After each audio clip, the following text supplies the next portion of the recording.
देखिए, शो का नाम है सास बहू और साजिश, लेकिन सास बहू के बीच में साजिश हो ये जरूरी नहीं है। जितना हैपनिंग किचन गार्डन है, तो वहां पे टॉकिंग पॉइंट जो है ना, साजिश की जगह किचन गार्डन बन जाता है। तो एक तरह से इस किचन गार्डन के चलते हुए मेरे ख्याल से टॉकिंग पॉइंट भी आपके थोड़े हैप्पी हैप्पी रहते होंगे। ऑलवेज हैप्पी, बट टचवुड ऐसा ही रहे। लेकिन ज्यादातर बातें अब खाने पीने की और इसी के बारे में होती है। आप एक्सचेंज करते हैं नोट्स दोनों? नहीं, और बातें भी करते हैं। फैमिली मैटर्स को लेके जो भी बातें होती है हम डिस्कस करते हैं। लिए वैसे आउटिंग की, असल में आउटिंग का बहुत शौक है मुझे, वंडरफुल। तो वो भी हम सब डिसाइड करते हैं कि कहाँ चलना है, क्या करना है। अभी अपने पोता पोती के साथ यूरोप का टूर लगा कर आएंगे मदर। क्या बात है। देखिए, बिल्कुल आरुषि ने ये हमें बताया था। और क्या चाहिए, you have such a happening दादी। पोता पोती को लेके वो सैर सपाटे के लिए निकल गए। तो इसी बात पर चलिए आगे बढ़ते हैं और हमारी अगली रिपोर्ट देखते हैं।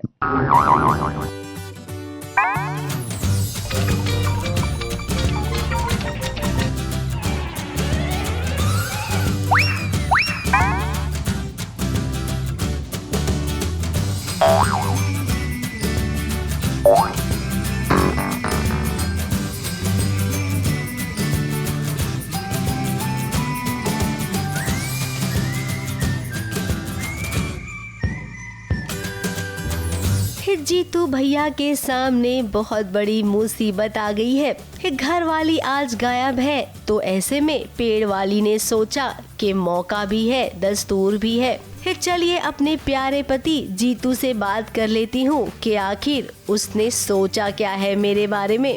अब यहाँ पर पेड़ वाली अकेले नहीं आई है, उसका भाई भी आया है अपने जीजा जी को मनाने के लिए, या फिर यूँ कहें कुछ समझाने के लिए।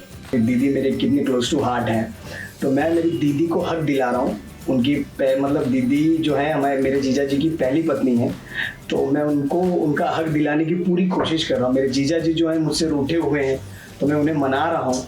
तो ये अभी आपने देखा है और जो आप देखने वाले हैं उसमें थोड़ा सा तड़का लगा है, क्योंकि पप्पी भैया ने मुझे पगलेट कहा है, तो मैंने उनको सबक सिखाने के लिए बिजली के करंट दिए हैं। अब पेड़ वाली का कहना है कि पेड़ पर मैं कब तक रहूंगी, पेड़ पे रहते रहते मैं भी थक गई हूँ, इसीलिए अब मुझे घर में रहना है। अब वो मैं कैसे रहूंगी ये तुम जानो।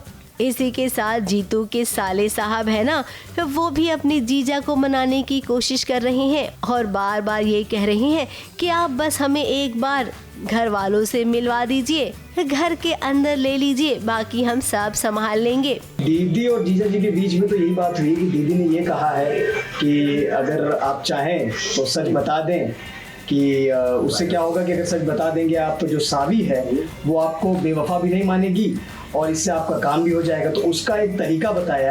खुशी की बात ये है कि हम अब बहुत जल्द घर वालों से मिलने वाले हैं।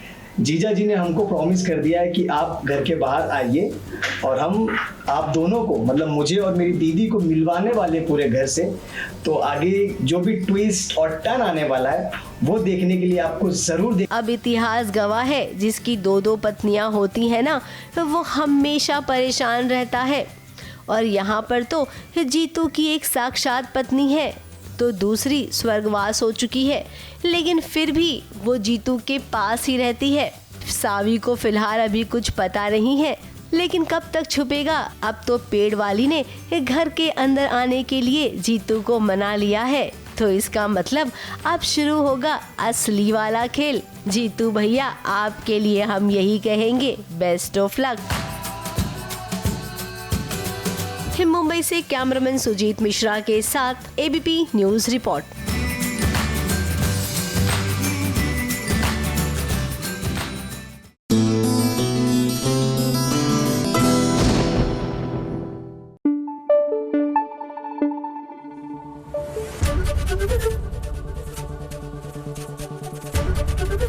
एबीपी न्यूज आपको रखे आगे।